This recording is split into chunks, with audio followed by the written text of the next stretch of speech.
Chapter 19. The Patch That Binds.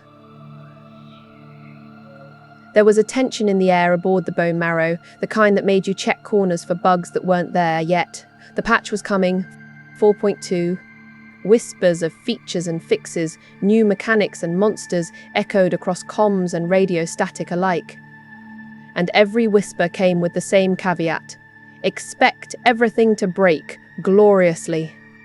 Kate Nonagesimus sat at the helm in a lacquered black chair that looked more appropriate for a throne room than a cockpit. The dim red glow of Pyro's local star slashed shadows across her face, catching the faint shimmer of gold in her eyes. She rested a single pale finger on her console's main display, tapping in rhythmic annoyance as a familiar alert flashed. 4.2 pending. Stand by for system divergence. Still pending, she murmured, as if the universe had personally slighted her with its hesitance. Behind her, Nickensteinus had wedged himself halfway into a wiring conduit, with only his legs visible and his voice echoing from somewhere inside the floor panels. We're all going to die the moment it hits, calling it now. The nav mesh is going to go sentient again, and not in the good way. Ka-chunk! Echoed from the starboard accessway. Fuji, fresh from his patrol loop, stepping in with quiet finality. He gave a single nod. His mask was still affixed, the brow above it arched in calm disapproval. Kate turned toward him. Anything unusual? Fuji blinked. Deserts breathing. Big ones. Valakar, I think. That's new. The Valakar were the stuff of whispered pre-patch dev notes, titanic sandworms that tunneled beneath Pyro 4's irradiated crust. They had, allegedly, been modelled with advanced auditory tracking AI and emergent destruction behaviour. In other words, if you sneezed near the dunes, something the size of a cathedral might eat your ship. Nick emerged from the floor with static-charged hair and a fresh burn across his forearm. That's it. I'm never setting foot on a planet again unless I'm inside a tank or behind Kate.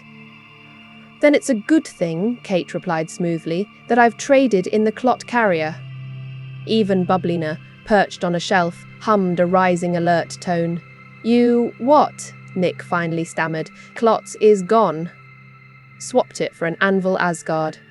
A holoprojector flickered to life, displaying the matte-armoured bulk of the Asgard, like someone had welded a troop carrier and a gunship together, then spray-painted survivability on the side.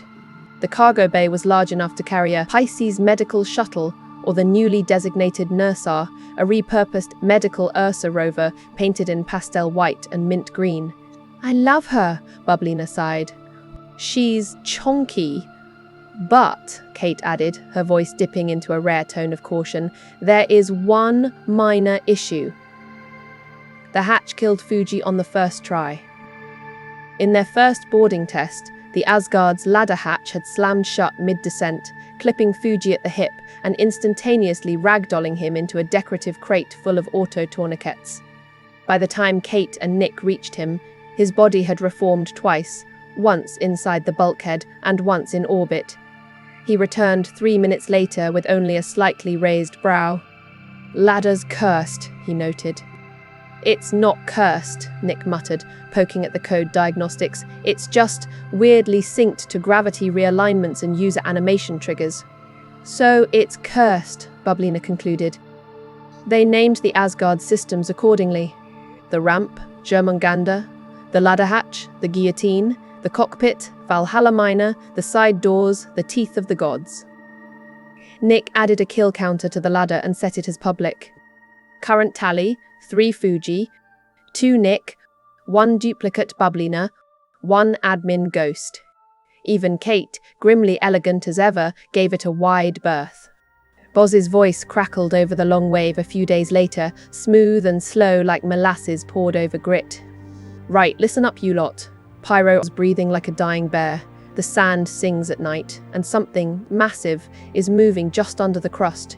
You hear that? That's a heartbeat. And the patch? It's coming with teeth. Kate leaned back in the Asgard's command seat. Below them, Pyro's horizon gleamed like shattered glass. In the far distance, dunes shifted, twisting, rising. Nick peered over her shoulder, quietly muttering, "That hill just moved." Fuji's voice came through on internal comms. "Correction, that's not a hill." Kate smiled slowly.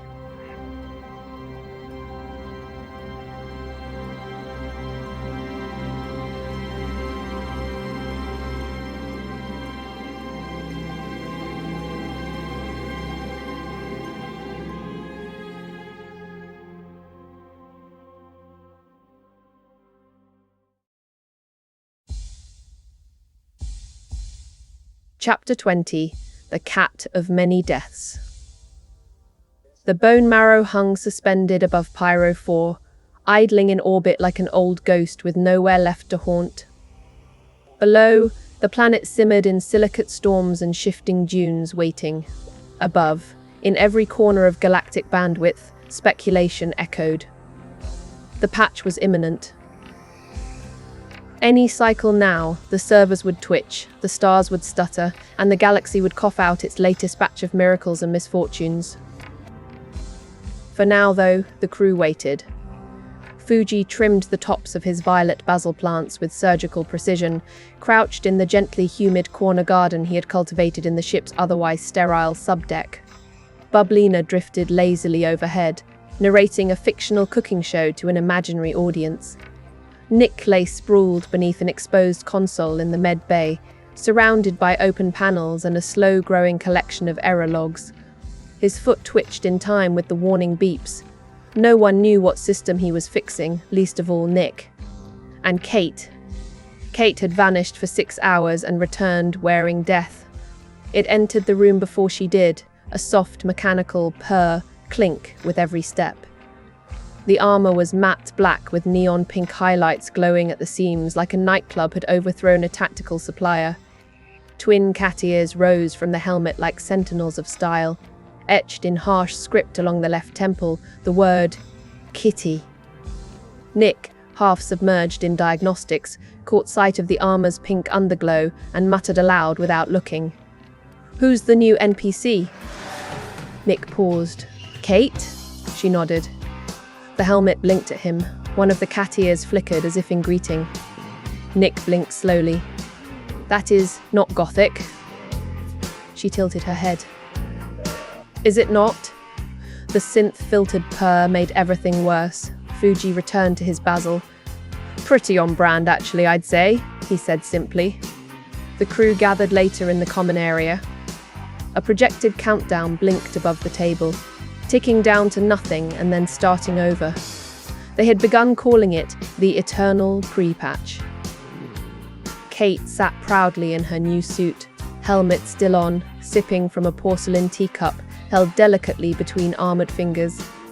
It had taken her 20 minutes to configure the grip sensors to not crush the china. Bublina hovered nearby, recording. "I'm just saying," Nick said carefully, "that it's a little off-brand, like if Dracula moonlighted as a mascot for neon energy drinks." Kate turned her head toward him. The helmet's eyes flickered red for emphasis. "You're not wrong," she said, "but I like it." Bublina floated closer to Fuji and whispered. She ordered it during downtime boredom. "It's from a discount vendor who sells expressive combat wear." Fuji sighed. "I would rather die in silence than be revived by a woman wearing cat ears." Nick grinned, pointing toward the cargo bay. "Then I guess it's lucky we've got the Nurser parked inside the Asgard. She's painted with paw prints too." Fuji closed his eyes. "I revoke my will." They spent the next hour listing hypothetical patch notes aloud, some hopeful, most horrifying. Improved Valakar rendering, now visible from orbit. Fixed an issue where ladder hatches could decapitate pilots upon re-entry. Possibly. Updated helmet emotes. Purrs is now localized. Nick leaned back in his chair and muttered, "Watch them fix nothing but give the worms the ability to jump." Fuji opened one eye. "They already can. You just haven't been noticed yet." Kate's cat helmet blinked slowly. "I welcome them," she said. The ship hummed gently in orbit. Outside, the stars began to shift, an early sign perhaps, or merely a trick of light. But something changed in the rhythm of the bone marrow's pulse. a resonance in the reactor that hinted at motion beneath the surface of things. A patch was coming, and somewhere in Pyro's dunes, something stirred.